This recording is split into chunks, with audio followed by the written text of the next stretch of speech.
Good morning. My name is Bill Pollack, and we're at the Peterson Museum in Los Angeles, and it's February 24th, and it's early in the morning, and our guest today is Phil Schaeffer from Santa Barbara, is it? Correct, Santa Barbara, California. And want to find out a little about you, if we can.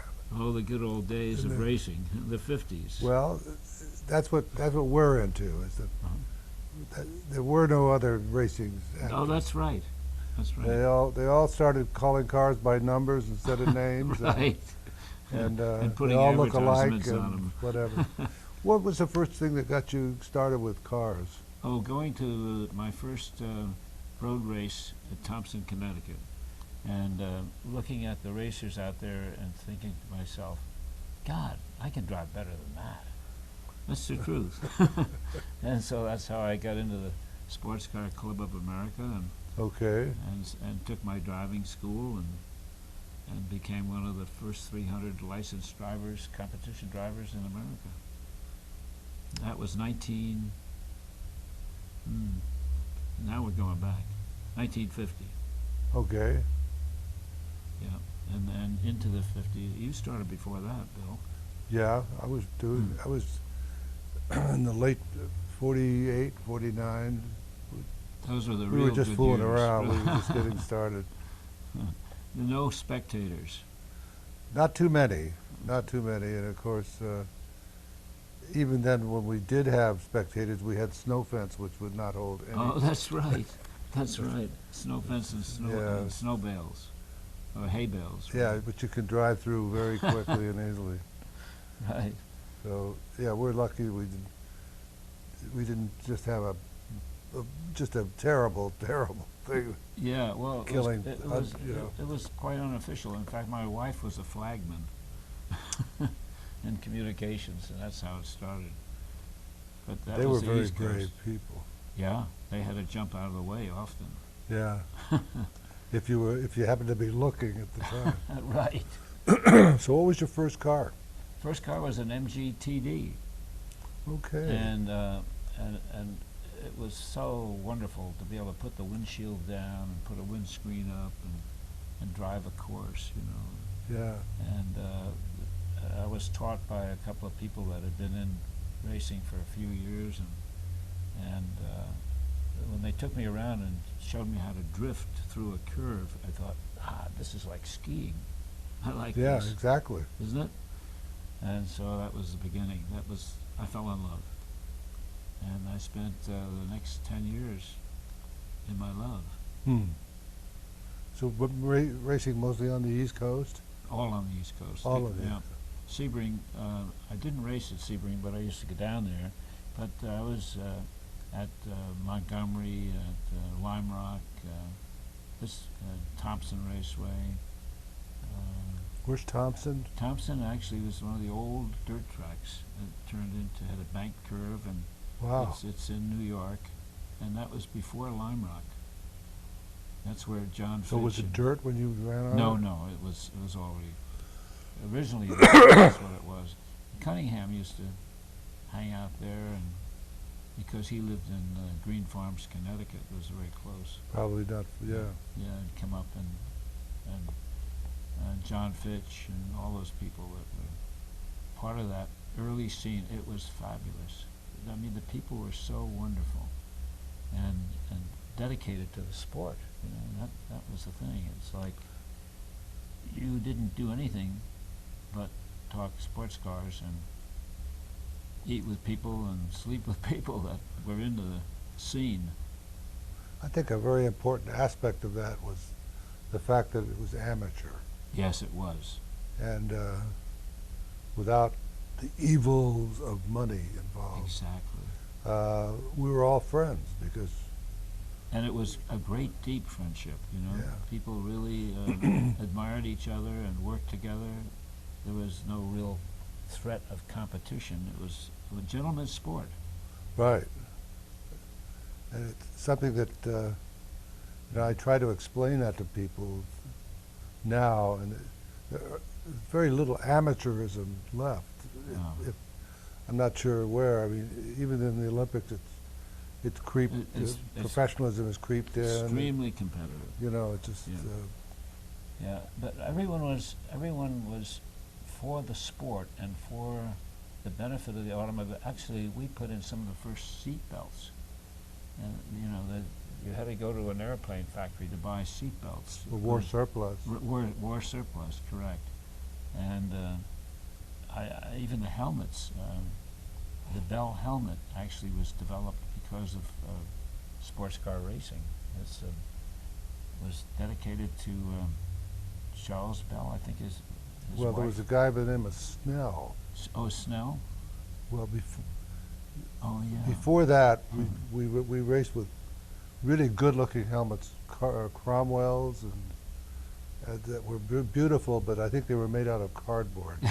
That's And, right. you know, We used, yeah. and it was a young man by the name of Snell, and I think he was in your part of the country, was killed, Oh, that's right. Okay, and his family started the Snell Foundation correct. and set standards for helmets. That's right. That's what his Before wife that, did, it was yeah. like, hey, that looks good. Well, bicycling, you know, we had, up until very recently, we had these leather things that they were really good looking, but wouldn't. they didn't stop the brains from coming in or out. Yeah, and But then, yeah, yeah, Bell was a Snell-approved helmet. okay, that's how that happened. His wife actually, the widow of Roy Snell, Yeah, created the. but Bell was like Mhm. I think Roy Richter was the president. It was some kind of an auto supply house of some sort that did, among other things, helmets. And, But, and saved a lot of lives. oh yeah, That was interesting when the roll bar first came out. Everyone thought they could drive forever without ever getting killed, and actually that first year I went to 3 funerals. did you really? Yeah, because they flipped over and the roll bar went into the sand and broke a neck. Uh-oh. Yeah, that happened at Bridgehampton. We were out at Bridgehampton racing one day and had breakfast with a couple of people, and then 2 hours later. Oh, that's terrible. So that we learned to change the roll bar from just a little roll to across the bar, Yeah, so it would hold, and people realized the difference. And of course, Yeah. helmets help and so forth. It's the safest sport going. Really, it's amazing. yeah. The move to safety was very slow and cautious, and the Europeans really were anti-safety belt all the way.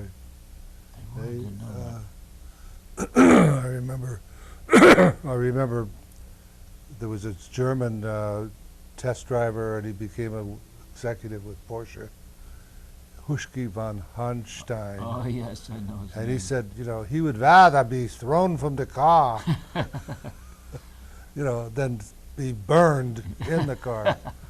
And as a matter of fact, at Avis, or one of the German places with a big back track, the car went over the top, and Huschke wound up in a tree. Oh And my! see? And that's interesting. Yeah, he was a nut.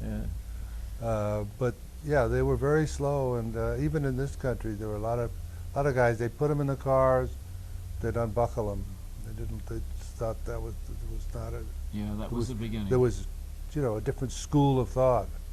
That's right. And now, when car commercials, all they talk about is that we've got 14 different crash balloons in your car, Right. and all that sort of stuff. But 30 years ago, General Motors didn't want to spend 50 cents to put belts in a Chevy. Yeah, They that's said, that's, no, that's people interesting. won't use them. You know, we don't need safety belts. Our cars are safe. Well, Right. when I first started racing, people would say to me, I mean, it's such a dangerous sport. I mean, aren't you afraid? And I said, listen, driving to and from the track is the most dangerous part, because everybody on the track knows what they're doing.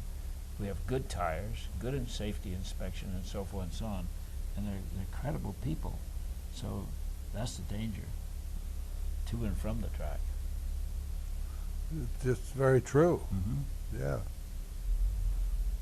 Although, we were very fortunate, and I don't know whether it was because we were smart or just dumb lucky, but we didn't we didn't kill as many people as. And looking back, there was Ernie McAfee, Oh, yeah. who hit a tree at Pebble, but there was a few others, but not. It wasn't really. We lost somebody we had a track out here, Paramount Ranch. Oh, We interesting. only raced there a few times, but somebody hit a guardrail in a 120, and the guardrail sprang loose and came into the cockpit. Oh, my. It was a mess. Yeah, yeah. But by But- and large, it's a very safe sport. Yeah, I think so.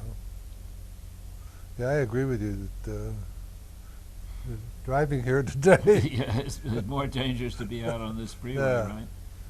Yeah. Particularly in L.A. I don't know what it is about Los Angeles drivers, but I think they're nuts. I think they're angry. Well, that's part of it. They've had too many trips to Starbucks, and they're just everybody's in an incredible hurry to get to the next traffic signal where they can stop Right. and light a cigarette Exactly. Exactly. or make a phone call. And they follow 3 inches behind the car Yeah. in front of them, right? That's Yeah, amazing. you get up to Oregon or Washington, everybody's really laid back, and go ahead. It's a big difference. I was So interested. what kind of cars did you race beside was the MG stock that you ran? MG was stock. It was stock, and I didn't really get into out of stock. It was always racing production until I got into Triumph, and then Triumph TR3, TR4. My driving record was so that they gave me a good mechanic and a good car, and they ran a little bit more of a performance. So that I had some pictures of that. I'll show you. Yeah, Dorothy Dean, who imported those cars, Mm-hmm. who just passed away I think about a year ago, and her husband's a friend of mine, Jim Sitz, and he's our local historian. He's a bibliography of trivia and dates. And no, you didn't how finish wonderful. third. You finished Yeah. fourth. Yeah. You weren't driving an Alpha. You were driving a blown MG. Right. Just- All the details. yeah, he really knows. But so the TR3, that's a nice car. It was So a you great go- car. I was very successful with that in Lime Rock. I took quite a few first places in that. Mhm. And then I got into the TR4, and What was the difference? I really don't know. I think it's just the bore and stroke of the engine. Okay. Yeah. One of the fun races though that I was in was the 10-hour Little Le Mans in Lime Rock, Okay. and I drove for Citroën for the Dyna Panhard. This was sedan racing, Okay. and that was a fun race So because how many hours did you drive? 10 hours. You drove the no, total I drove 10? 8 hours. You did? Yeah. Wow. 8 hours. And the funny thing about that is that the vice president of Citroën took a look at me when first introduced. He said, "You're a race car driver?" Like he looked at me like that couldn't be. And until I got in the car a few times, and then he said, "You stay the whole race." Oh, But 8 hours. I think that's yeah, pretty a good. well, it wasn't. It was 2 4-hour shots. Oh, yeah. okay. So you had a little, Yeah. because I did 6 hours straight at Torrey Pines. And I don't think I've ever been the same. You must know my gloves were wet. Oh, From yeah. sweat. Just that's a long time to be Too long up and time. down shifting and so forth. And that Dyna Panhard that I drove, the wheels fell off of it a couple of times. You're kidding. No kidding. And we still came in second and third. And With we had no a team. wheels? No, we put the wheels back on. Oh, But as stories go, I think it's rather funny. The mechanics, they're French, yeah. were drinking wine in the truck with all the tires. And by the end of the race, they were really pretty well drunk, So having won, they went crazy. They got in the car and drove around the track after the race. And the loudspeaker said, hey, get that man off the track. We got people on the track and so forth. So we had to stop him and almost was disqualified for that. You mentioned the Dinah Panhard. There was one that was, they had a nickname for it, some crazy name, but there was a really wonderful guy, Johnny Porter, who was a ex-airline pilot from a very wealthy family, lived down in Newport, and he had this Dinah Panhard that it did very well. I mean, it was just, you Good endurance. you just drove it. A couple of friends of mine also drove it. Said, just keep your foot all the way on the floor. Never lift your foot. That's right. That's right. Just you get to a corner, just steer around the corner. Just, Better cut. anyhow, Porter he was like one of the truly nice people on this planet, and it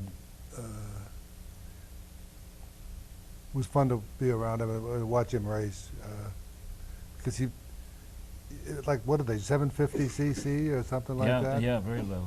And, he'd be right up there with the MGs and dodging it through. Oh yeah, if you're a good driver, you could get through that. Yeah, it really got through.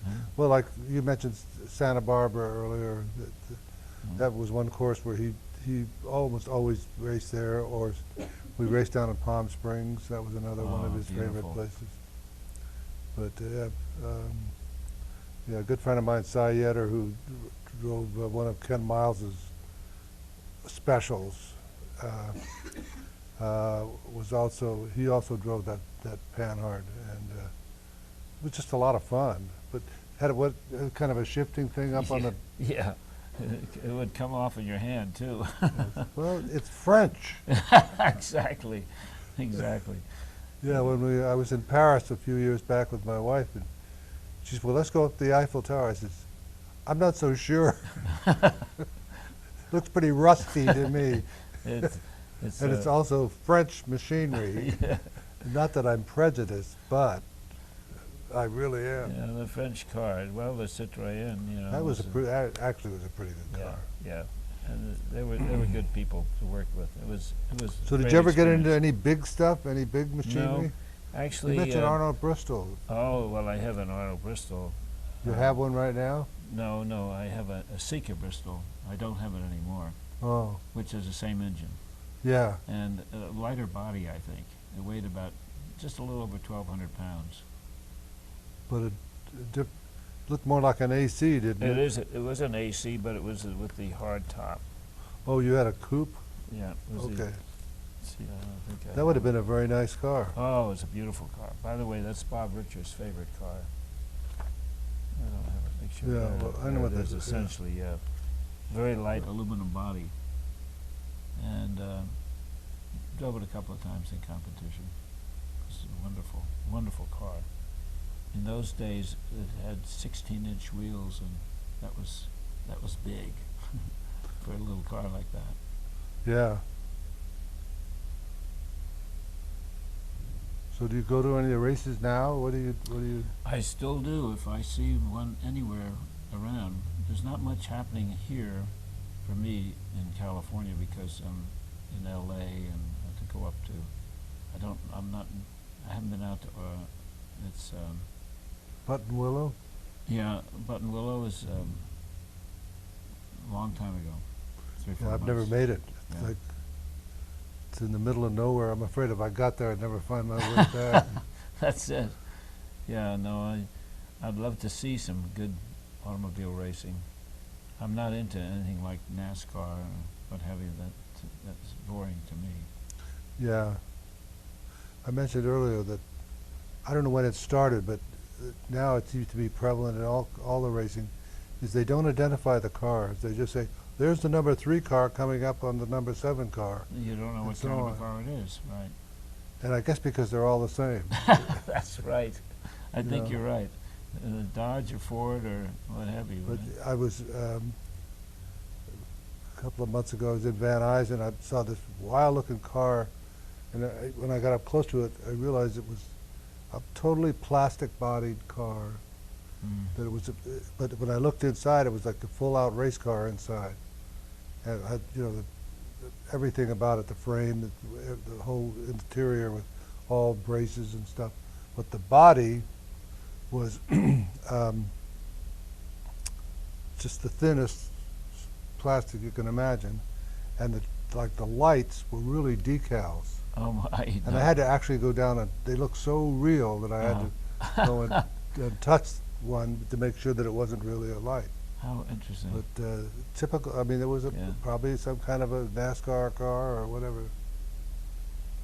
Yeah, well, they all look the same. You're right, Bill, and all you can tell is they just have a number Yeah, and an advertisement. a friend of mine who's a historian and done a lot of, Art Evans, who's done a lot of books on the different racing back in the 50s. He told me that at several of our races we had as many as 60 different kinds of cars. Oh, I believe it. I mean, 60 I different believe it. kinds. And now, if there's 5 different Yeah, kinds right, of cars, you know, right. it's a miracle. But 60, I couldn't believe it. Well, they all had this character too. Yeah, I mean, you knew one, you knew Mhm, that's and mhm, such and such, and that, mhm, you know, mhm. and a lot of specials and things like that, which was Yeah, I forgot to mention Austin Healey. That was one of my favorite cars. who? Austin Healey 3000. Well, they were one of the more beautiful cars that I think have ever come out of the factory. And really well handling, great handling automobile. The very first one, I was at a press luncheon. I was with the Peterson Publishing Company at the time, and we had a press luncheon on Sunset Boulevard at some fancy restaurant. And Donald Healey brought Right. the prototype there and wanted us all. They had assembled Phil Hill and myself and a bunch of us, invited us like it was What year for was lunch. that? Do you recall? Oh gosh, Let's see. it must have been in the early '50s, but it was. This was this was the prototype, but it looked just like like the production model. Oh, yeah, Austin And so we Healey. took it out and drove it around the block, and they said, "Oh yeah, that's really nice." It must have been in the 60s, was it? The '60s, Yeah. yeah, you could fool me. Austin Healey. Let me see. I have to go down through my list of these cars. I think it was But 67, 68. somewhere around there. But it was Healy did a good job. The great automobile to drive. Really beautiful. And they're still around. And in fact, I was watching that auction they have in Phoenix, Oh yes, yes. and they auctioned one off for a lot of money. I thought, Yeah, that's boy, oh my boy, Austin yeah, Healey it's there. they're gorgeous. Beautiful car. I drove that very well at Laguna Seca. Okay, It was a very beautiful handling. up automobile. Highway 1, I hope. Yeah, that's right. Yeah, Yeah, that was a 1967 Healey okay. 3000. And Donald Healey actually was at Sebring a few times too. He had a great Healey team in the 50s. Hmm. I have movies of that. Do you? Yeah. Austin Healey team.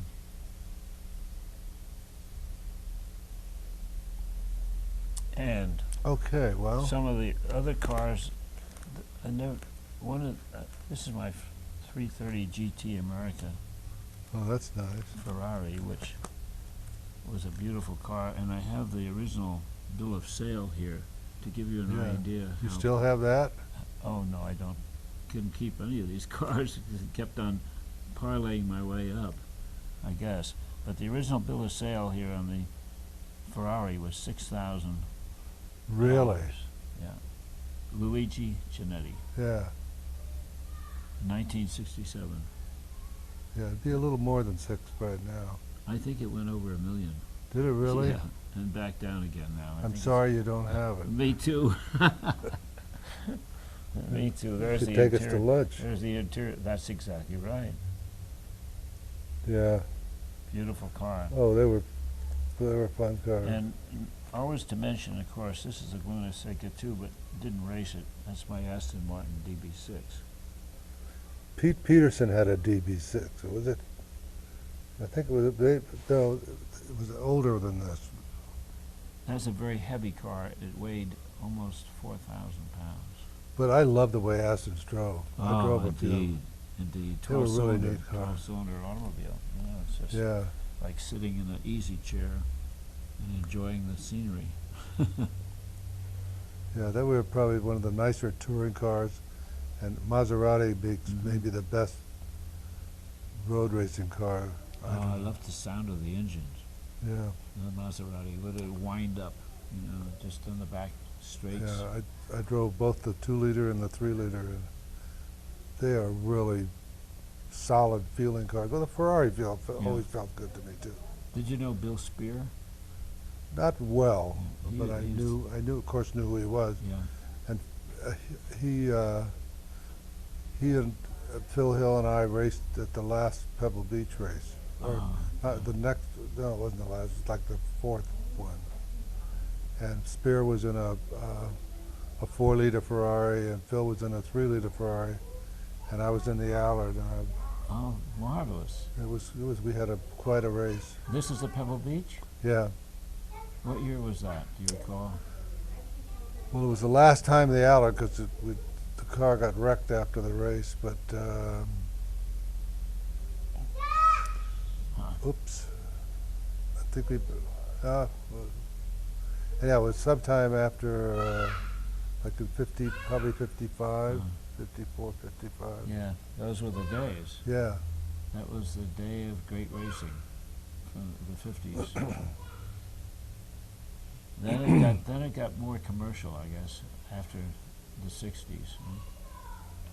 well, pretty as soon as they, people started showing up with 18-wheelers with, Yeah, you know, that's right. Well, Briggs Cunningham did a good job with that too, though. He used to have a tremendous trailer with 3 D Jags, and always admired him. I went to his 80th birthday. Oh, how wonderful! Yeah, I knew him before that, and Lucy, his wife. Where was his birthday party? Out here? Was he out? He lived down in Santa Fe, Oh. Santa Fe Springs, or something like that. And he had a car collection out here also, I believe. Well, it was in San Diego. Okay. Yeah, I had a whole bunch, and then he married that broad. Oh, I didn't know about that. You didn't know about that. Well, No. they were both married at the time, and they met in Vegas. And Maxine Elmer was she was married to a trombone player or something like that, and used to be a groupie that hung around racing. Had a couple of boys and rode around in a Singer, Huh. and she and Briggs got it on, and 90 days later they were divorcing their respective parents, their respective Wow. spouses, No and she kidding. married him, and Too bad. yeah, Yeah, because Briggs was with Lucy, I think, for probably 20 years or more. 30. I knew them when they were up in Greens Farms, Connecticut. well, that was probably the good days for him, Yeah, that was because by the time he got to be 80, he was really not a well man. Oh. Yeah, well, a lot of those great drivers have passed, I think. I was Yeah. surprised to hear about Phil Hill. Yeah, we just lost him not too long ago. That's right. I didn't know that. I know he was celebrated here at the Peterson. In Monterey. Oh, okay. It was in Monterey. And everyone was there, from Carol Shelby, Yeah. yourself, I'm sure. I wasn't there this year. Oh, you mean Monterey celebrated him recently, but didn't the Peterson have a dinner for him? He was still Jay alive. Leno Oh, Jay Leno had it. had a birthday party for Phil's 80th birthday. Oh, that's what it Jay was. Leno invited about 300 people. I was there, and went to his. He's got like 3 hangars at Burbank Airport, and hundreds and hundreds of cars. Well, I don't know hundreds, Yeah. but a lot of cars and a lot of motorcycles. It was quite a nice affair. It was beautiful. How great. Has Jay Leno become any kind of a race driver, competition driver? I don't think so. I think that probably in bold-faced print in Yeah. his Oh, yeah, that's right. contract, it's I something forgot about. about that. I used to He's drive got a them. lot of cars, and he Yeah. goes out and plays with them. He Yeah. drives them. Because he lives up on Mulholland or someplace up in the mountains. And so every day he takes a different car and goes roaring up drives one of around. the canyons Well, with it. Yeah. that's fun. Yeah, I used to work with Walter Cronkite in those days. He drove at Sebring. And what did he drive? Lancia. Oh, okay. Yeah, he was on the Lancia team. And I spoke to him just, he said, "This is my last race, Philip." And he said, "You know, it's my contract won't allow me to continue driving." That's when he still had red hair. And I think that was 1955. The Lancias were interesting cars. Mhm. They were like the Citroen of Italy. Yeah, I know. I bought mean- one. I have a picture of the Lancia here that I Oh, had. did This you? one right here, the Lancia Flavia. Oh, okay. And That's a little later. I yeah. drove one of the really early ones, yeah, and they were kind of an interesting handling car. it was a beautifully made automobile. Oh, yeah. You know, it was not quite a Ferrari though. No, No power really. no. I think this one had a little four-banger Yeah, with the yeah. overhead cams and stuff. Good looking automobile. And you notice the grille. It's interesting how the grills are copying the Ferrari a lot Yeah. through the ages. But the MG still was in my heart, you know, the first car. Well, that was I- your first one. Yeah. Yeah. I had a TC. Oh, that was the treasure, the TC. Beautiful looking car. Not really. Bicycle wheels. Yeah. That had to be. You had to tighten the spokes. Yeah, yeah. While I you drove. I know. Well, actually, it's interesting. Yeah, Briggs Cunningham had an MG TD that he had spoke wheels on. They didn't come with spoke wheels, but he No. refashioned. TD it, I was guess. really they really improved the car a lot. Mainly the steering, which was horrible on the TC. Uh-huh. It was a Werman sector, and it had brand new. They had about 6 inches play in the steering wheel Oh, so they went in the rack and pinion on in the the TDs. TD, Yeah. right? So some smart guy Mhm. built a kit that everybody bought to put on the TC. TC, right? It helped it a lot, but it was just, you know, had Lucas fuel pumps, which ran when Everything they felt Lucas, like yeah. it. And The electrical system of Lucas was rather difficult. I love the car, but it was just Yeah, because it was so pretty, such a neat it looking little thing. was. But the doors, you know, the doors would never quite fit right, and they were just air scoops that just brought in freezing Yeah. cold air, and well, not too bad here, but had to be terrible back east. And you know, the side curtains were Oh, a joke. very cold. But it no was windows. it was still, you know, this friend of ours, Bob and mine, Bill Watson, got the prettiest little TC that Wow. it's turning into a garage queen because I think he rolls it out to give it a little sun. Oh, not too much. Right. Is it black? No, it's what is it? British Racing Green? Oh. Huh? Yeah. You don't remember? Yeah. Whatever. No, it's not. It's not black. Yeah, those to me were so much better looking than the TD. Though. They had much Well, more character. they were, you know, they were a copy of a Jag. They Yeah. were like The SS. S100. Yeah. And maybe the point that I thought was so much about, you know, if you really look, if you knew those cars then, you could almost tell the character of the people that owned them by the cars that they That's that right. they had. And the British loved to tinker. In other words, they had these little these carburetors, these SU Right. carburetors, that you had to play with this and you had to fuss with that. You had to put a little oil in there and then run this little plunger up and down. Exactly. And then, you know, I had a friend of mine had a Lagonda that must have had 50 different grease fittings underneath Yeah. with alamite. That's what they put them there for. And, you know, he would be under the car for days, you know, lubing this one, this A-arm and that tie rod. That was part of And, MG you know, culture. the Germans didn't even bother putting instruments in their car. You do not need to know how fast you're going. You should be able to tell it. You remember getting in the first Porsche? Me? Yeah. Oh, yeah. I had the 7th Porsche west of the Mississippi. Oh. John von Neumann drove out, he and John his von then Neumann, wife yeah. Eleanor drove out the first 6 cars from New York. So they all had 3,000 miles on them. And then the next one, the 7th one, came by rail. And that's the one I bought. That's And what it a was thrill to sit in a Porsche. 52. Huh? It's a great thrill to sit in a Porsche. Oh, Somehow it was I so still have different. one. I have my 7th or 8th, I don't know. And it's an 83 with 230,000 miles on it. It still runs like a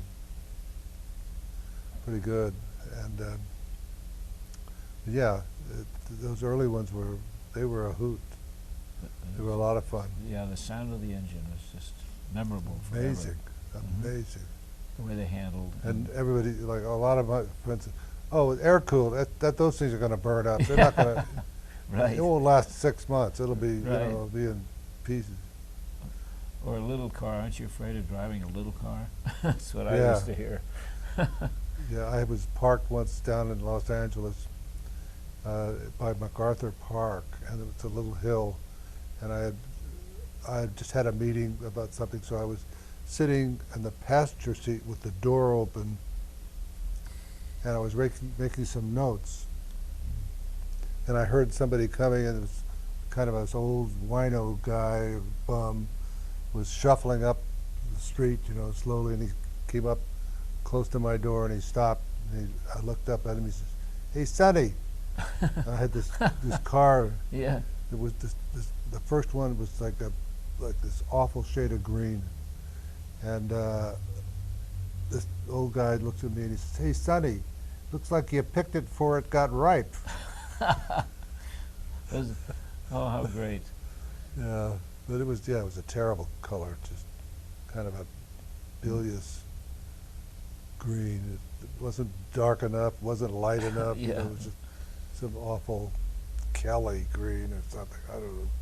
Those are wonderful cars. But yeah, it was great. They were really. I had a whole bunch of them. Still do. I rolled a Targa. That's actually, good. And I will tell you that didn't have a seatbelt on, and I walked away from it. Wow. The Targa had a built-in roll bar, Yeah. and that's what saved my life, because I flipped it over. It wasn't in a race, just in a pleasure of the rain. Got a little sideways. A little sideways and down a gully. But it still held together beautifully. Amazing. Was it? Yeah, I know they had a kind of a flop-up roll bar. Was that really was It's actually a functional? permanent structure. Oh, was it a permanent thing? And it had a Targa roof. Oh, that would right. fold up, you Yes, know. yes, yeah. Yeah. And it was structurally strong enough to. Absolutely. Wow. The windshield was flattened all the way down past the steering wheel, but that bar held. But you didn't have a and belt I didn't on. have a belt on. Wow. I walked away from it. Well, It was a wonderful automobile, but they did have a little bit of a slippery rear end, you know, sometimes in the wet. oh yeah. It would slide easily. What was your favorite automobile? Do you have one? Oh, probably a bunch of them, but I think I have to say the TC was because it was the. Yeah. You know, I was just out of the service, and it was such a major change between a Chrysler New Yorker Right. and here it's this great little car. The way they handled. And I think maybe my first Porsche. A race car, I'd have to say that Allard was, because I had more fun in that car than anything. Was that a CAD, Allard? Yes. Oh, beautiful. Beautiful. I can hear it. Oh yeah. I can hear it wind up. It The power. it was really fierce. And it was restored and brought back to exactly the way it was in 1952, even down to having the mechanic who was now the vice president of Edelbrock. Oh, yes, yeah. 20, 30 years ago, he was just a guy working in the shop, and so now he's A vice president. He's a vice president of the company. He went and built the engine for the restored car. So everything was absolutely the way it was in 1952, right down to the badges on the dash.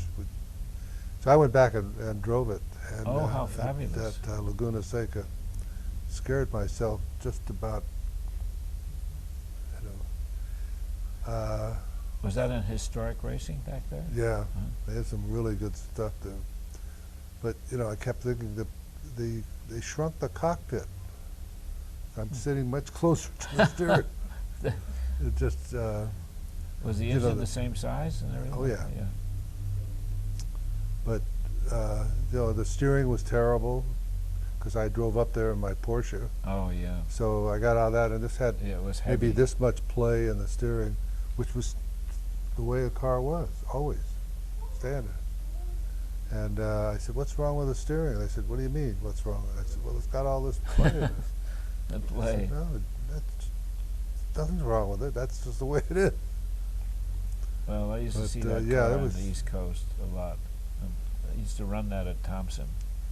Bill Lloyd, I think, ran that too, Yeah, back in those days. but there were, you know, a lot of cars. I like the Maseratis a lot, and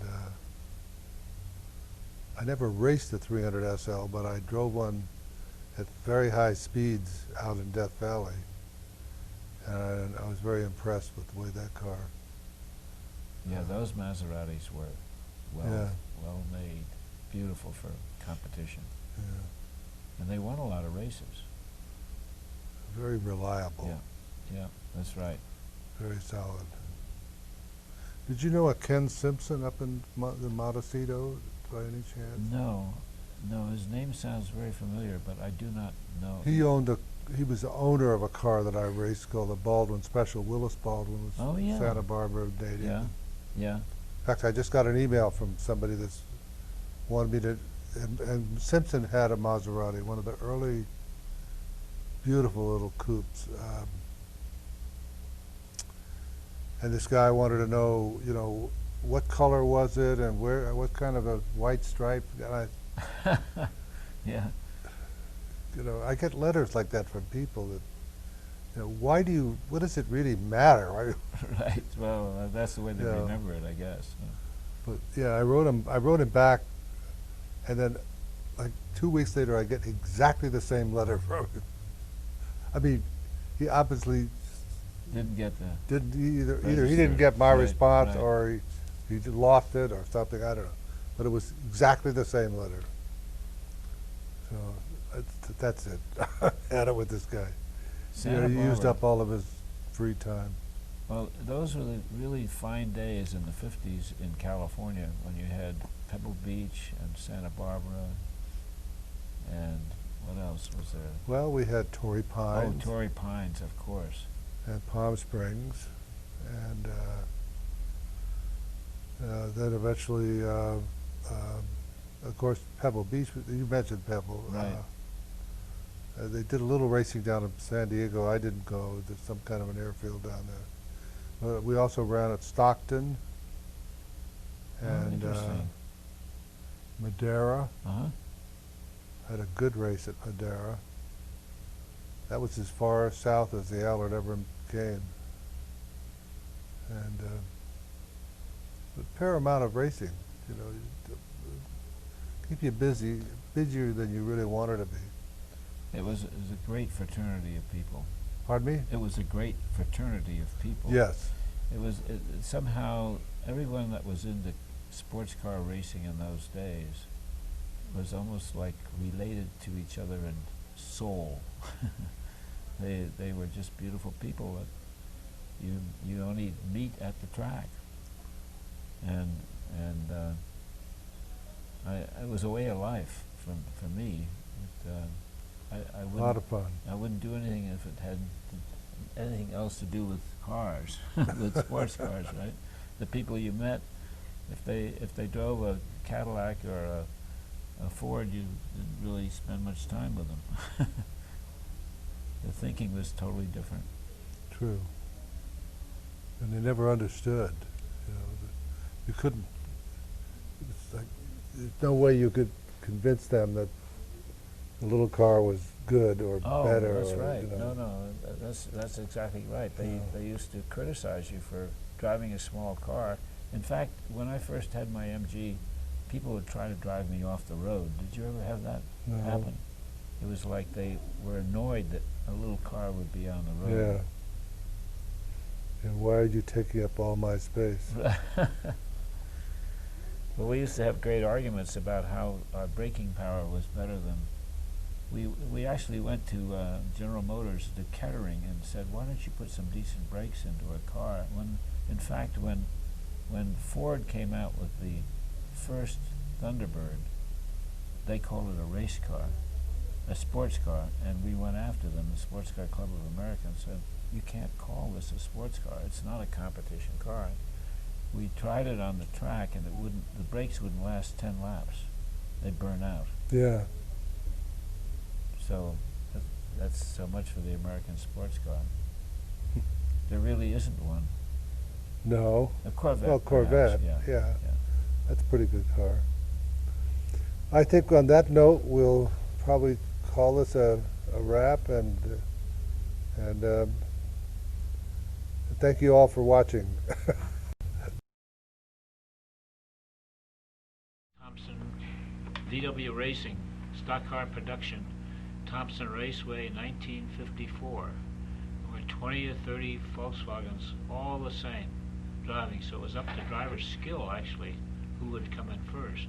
This is a first place car, myself driving at Montgomery Raceway. Airport racing, actually, in those days. And you can see, again, this is Thompson Raceway. One or two of us would always be out in front, and the rest would be way in the back, because they were running production without skill. Bob Richer and myself discussing our strategies as a raceway in 1955, and planning our trip to Sebring, Florida. This is Skip Callanan, who taught me how to drive in competition, MGs, beginning in 1957. This is later on, when he continued to race his TC. My first Triumph on the left, which is the red one, was the beginning of Triumph racing for the factory racing in England, actually. And they started presenting me with cars after that, because I came in first all the time, and that's a higher TR3 factory special that I raced at Laguna Seca, Thompson, Lime Rock. That's Lime Rock Raceway right there. And I'm happy to say I always came in first, even after spinning out on that road. Another shot of the same. SCCA racing in those days, everyone participated. Most of them became flag personnel or communications. That's the same car, that was a successful car. I had a mechanic that was led by the Triumph of England. This is Briggs Cunningham, who was one of my idols, and also a great racer of the world. He had over 100 cars in a museum out here in California. My SCCA Bristol, which was shown at the International Automobile Show in New York, on display, and that had the Bristol engine. Also aluminum body, it weighed only 1,200 pounds. 1958 AC SCCA Bristol coupe. This is the original bill of sale from Ferrari, which you'll 19. I have to record this one. So it's 1964 Ferrari GT 300 America coupe, 12-cylinder. Original bill of sale was $6,000 in those days with a 2% New York tax. This car had 330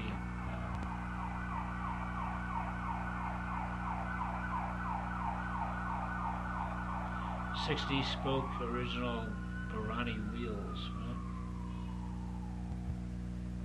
Some of the trophies collected over a 4-year period of racing, and 4 different tracks from Sebring to Lime Rock, Connecticut.